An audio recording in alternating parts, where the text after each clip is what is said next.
ऊर्थ reaction काय आहे? ऊर्थ reaction. आता ह्याच्यामध्ये काय होते, 2 अल्काइल हॅलाइड असतात, त्याच्या रिॲक्शन केले जाते सोडियम मेटल सोबत, त्याच्यामध्ये ड्राय इथर पण यूज केलं जातं, तेव्हा तयार होतं तुमचा हायर अल्केन. काय होतं, तुमचे 2 अल्काइल हॅलाइड असतात plus Na plus XR.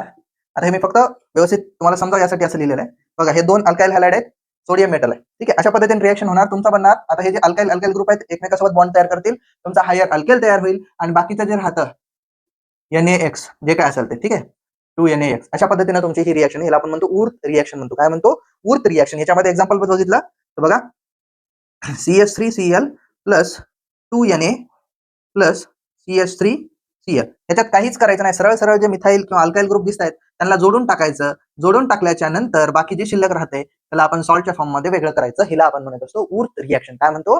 ऊर्थ reaction. ह्याच्यामध्ये जे यूज केलं जातं त्याला आपण म्हणतो ड्राय इथर. ठीक आहे, सॉल्व्हंट असतं हे ड्राय इथर आणि तुपला सोडियम मेटल. ही जी